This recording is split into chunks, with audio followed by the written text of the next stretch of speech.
Recently, I've been seeing a whole lot more ad activity on YouTube Music, and that's my preferred platform for streaming music. I know a lot of other people like using Apple Music, some people like using Spotify. Usually it's between YouTube Music and Spotify, but let me go ahead and say this much. I've been using YouTube Music for the past couple of years, and the ad density over the past couple of years has been pretty good. You'd be able to listen to 4 or 5 songs, and then afterwards you'd get a set of ads in the event that you don't have premium. That's fine. I'm okay with that. But recently, it's upticked like quite a bit. It's gone up quite a bit. Now I find it that every song I listen to afterwards is accompanied by more ads, which I get. That's what pays for the platform. That's what pays the artist. That much I understand, right? It's like ads aren't going away. That's fine. I can live with that. No problem. But when I'm listening to more advertisements than I am music, then there's a problem. It's like I click on one song, okay, I just want to listen to this one song, and I'm immediately hit with two 30-second unskippable ads. And of course, everybody at this point is like, oh my god, it's just 30 seconds, you'll get over it. It's like, yeah, okay, fine. Problem is, though, is that from there, they realize they can do more, like when everybody's okay with this, or like it's going to get worse over time. It's like if you give a mouse a cookie, he's gonna want a glass of milk with it. It's just like if everybody's okay over time with them putting in more advertisements to have it be that way, and you're listening, like I said, you're listening to more advertisements than you are music, then there's a problem. So then one of the things that you can do to alleviate the situation, or in my case, it's me. I don't know how anybody else's experiences across the other platforms that doesn't want to pay for premium. I realize like when you're on PC, like how I am now, you can use an ad blocker if you want, and poof, all of it goes away. The only thing you'll have to worry about over time is, are you still listening? Which in most cases, I still am. Haven't closed the application, and the same can be said for mobile. That's like the next thing that you can do is pay for premium. I could pay for premium if I really wanted to, but I kind of don't. I kind of don't. I just want to be able to listen to music, and I'll deal with the advertisements over like 4 or 5 songs, but then afterwards it's kind of like just kind of keep a good interval in between. Getting back to premium though. Now, premium is about the same for all three, whereas like YouTube Music, it's $12 a month. Where did I see Apple Music down at the bottom there? $11 a month, and then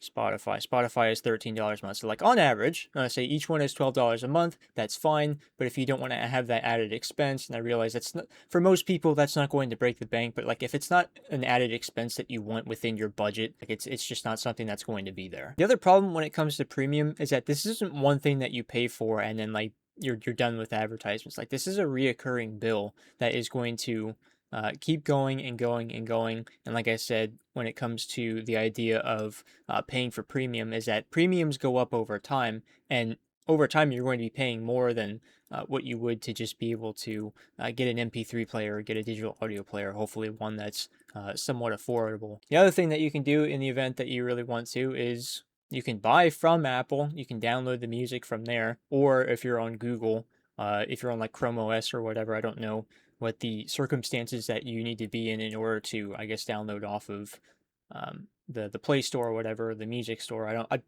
honestly, the last time that I used anything for Google to download music wasn't even for myself. It was for a friend of mine back in like middle school. So, and that was back in probably what, 2012, 2013. So just a couple of years ago. But I don't use either of those. Like I said, everybody wants to be able to use like the streaming platforms just because you have so many songs at your fingertips, and to be able to listen to them whenever you want to is really nice. Where it's like if I want to listen to a specific song, I just go straight to it. With physical media, and I'll get to that in a minute, you don't really have that privilege where it's just like you got to find whatever album it is, put it in, say skip to said track, which is a lot easier to do as opposed to the people that are still using tapes and records. I know there's a lot of people that are still buying records, but and there again, everybody's like, "Oh my God, it's just $12. You can probably afford it, whatever."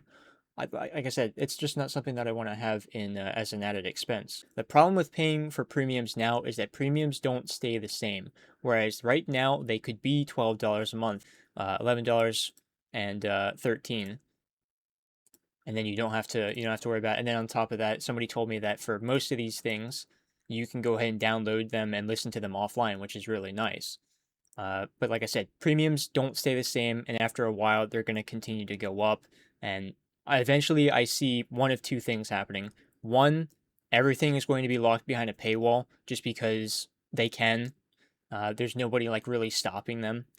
And then the second thing is it'll probably be in tiers, meaning like you'll each tier that you pay for will have different benefits. Now, this is only speculation. I'm not saying this is going to happen, but there's a good chance that it could. And then for you could go the route of physical media, which everybody still loves, and I'm not going to knock physical media. It's just that depending on what it is that you're trying to listen to, if you're not using eBay for like used stuff, then chances are, like I said, that's another thing that's going to add up over time. So it's like I'm trying to do everything that I can to eliminate having to pay a lot over a period of time. So you could go the route of physical media, and you could do tapes, CDs, and records if that's your thing, to eliminate advertisements, and then you'll never have to listen to them again. Or, which is what I'm going to get to here in a minute, I feel like is another valid option. Over the last couple of months, I saw I don't know if it's a trend that's been going on for a little while, but it's definitely something that's popped up on my recommended when I've scrolled through, and that is people kind of like reverting back to MP3 players or going the route of digital audio players, DAPs. Uh, and I feel like for dApps, which is what I'm gonna try to like stay away from, are a little bit more expensive, unless maybe I'm not using the terminology correct and I'm being kind of like ignorant, which there's a chance that I am, but I'm just gonna go ahead and breeze past that. Everybody can flame me in the comments for that. But the MP3 players is what I wanted to focus on. There's a lot of people that I've seen that have bought the iPod Classic 7th generation or something like that. Uh, and you're able to basically go through and mod that, which is cool, and then upgrade it for storage as well as add a Bluetooth module. And that to me sounds awesome because with older devices, older MP3 players, there's only so much that you're able to have on the device at a time. Now, for some people, that's a problem. For me, it probably wouldn't be that big of a deal. And my reasoning for that is that I'm always listening to different genres and I'm listening to different artists and different songs. Um, so it's just like I could go out and I could switch I could switch up different playlists. I could switch out different songs. A lot of music that I was listening to in like 21 and 22, I don't really listen to a whole lot anymore. And like I said, I can always just go through and like rotate everything. I see a lot of people that are reverting back to using MP3 players again and digital audio players, which is really nice because with that, the only thing that you have to worry about is A, does it work? B is how much can you have on the device at a time? And C, does the battery hold a charge? You know, stuff like that. So unfortunately, with a lot of these iPods that people are going through and they're modifying, are reselling them. They've already kind of caught on to the trend, and they're reselling them at ridiculous prices. Which is, if you have the money, then it would be a route for you to go. The other thing that I've seen too is that people are buying old iPhones as well as like old Samsung phones or just like old Android phones in particular, stuff that already has Bluetooth on it, which is another thing you got to worry about with these older devices. Is you don't really have some of them you do, some of them you don't. Older devices don't have the Bluetooth capability, and if that's a route that a lot of people do nowadays, because I think it was back in 2016 was like the mass migration away from using wired headphones, which I know a lot of people still like using wired headphones. I mean, that's obviously what I'm using right now. I kind of have to. A lot of people still like to use wired headphones for when they're listening to something from their phone or something from their tablet or PC or whatever. In this case, talking about MP3 players and phones. But simple solution if you really wanted to. $20, $25, I think, off of Amazon. Is it Ugreen? I want to say it's Ugreen. Has offers a device that you can plug in, and it's fairly simple to use. One of the issues as to why like I wouldn't want to go back to physical media, this is probably just the biggest one, is that there's a lot of good music. And I say there's a lot of good songs, but off of a lot of those albums, chances are there might be only like two or three, maybe five songs at most, depending on how big the album is that I actually like. So it wouldn't make a whole lot of sense for me to go out and buy a tape, buy a record, buy a CD, and listen to that. Which, like I said, I'm all for physical media. being able to own whatever it is that you bought is kind of a key thing in the digital age. But for me, it wouldn't be worth it to buy a CD or buy a tape. There might be like two albums off the top of my head that came out in the last 20 plus years or something like that, and that's Neck Deep's All Distortions Are Intentional. I'd buy that one, probably like a full album for it.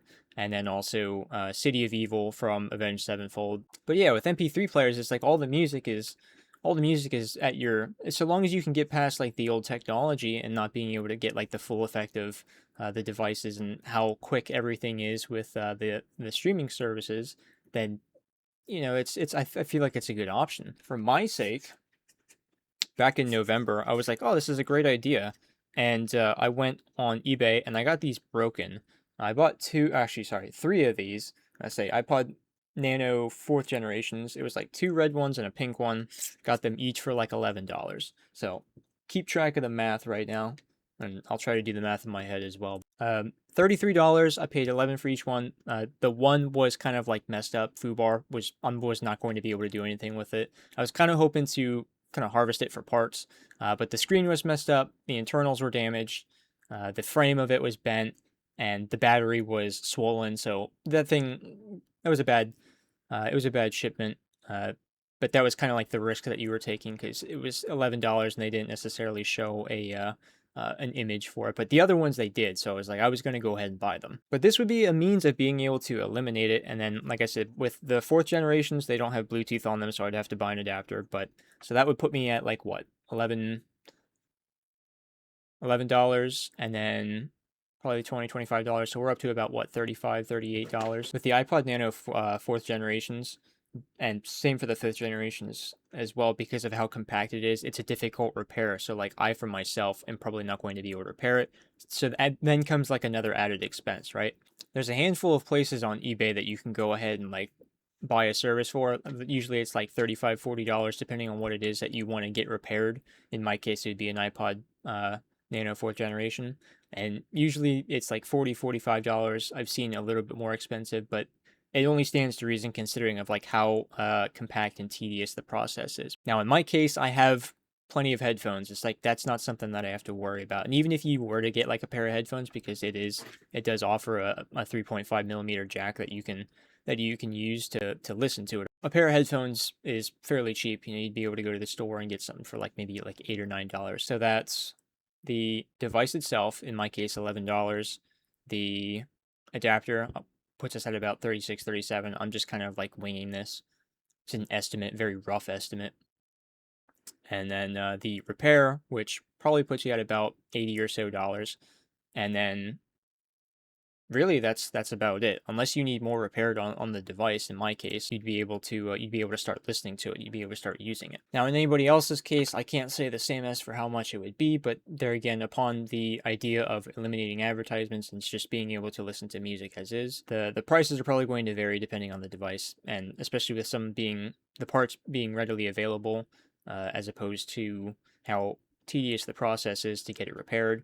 Or if you really wanted to, you could go and get like a new device, which you might pay a little bit more. And in that case, you might be better off paying for one of the iPod Classics that somebody modified. I do hope the prices come down though for the people that are selling it on eBay, so that way other people can not go bankrupt over this shit. But there's definitely plenty of options that you can go. You don't even have to go the route of like Apple. The other thing that you could do as well is you don't have to buy it broken and send it in for somebody to get repaired. There are some listings, like I think here. I just like the design of the fourth, which is one of the reasons as to why I went and bought that. But even so, like if I bought it for $11 and then I need a repair for $50, you'd be paying the same price for the new battery. The three devices that I have posted on the thumbnail are just kind of like for the sake of an example, not necessarily like you have to buy these.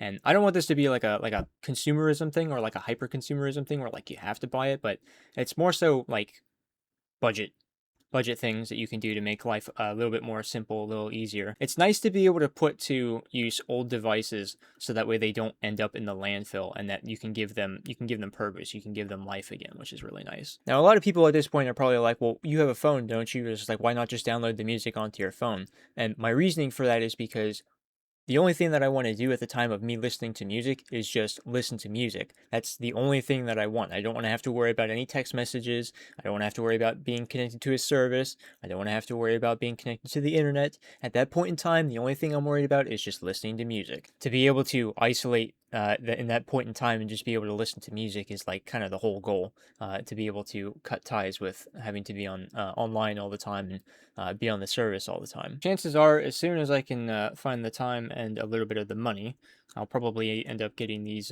repaired. I think another silver lining to this, with the idea of like reusing old devices, is if there's a small business in your community, or you know somebody that's kind of like strapped for cash right now, be a means of being able to help out your how would you say it, local mom and pop shop, or just like the local business. Or if you know how to do it yourself, then you save even more money. All you got to do is just order the part. And of course, then that brings up the one question where everybody's kind of like, well, you do realize that with a lot of these MP3 players, you still kind of have to pay for the songs and the albums. And at that point, I'm like, yeah, you could do that. But yeah, MP3 players they just sound like a great idea for me to be one of those things to revert back to. And I'm sure there is a chance that people are already on this trend, and like I'm one of the ones to kind of like late jump on this, but uh I like the idea of like being able to go back to something simple and not have to worry about all the extra stuff, having to have a connection all the time. I can use it whenever I want, so long as it's charged, so long as the screen works, different things like that. But I think that'll do it for this video. I know it was not 2 or 3 days after the last video, but hey, I'm trying my best here. I'm gonna see how this goes over the next year.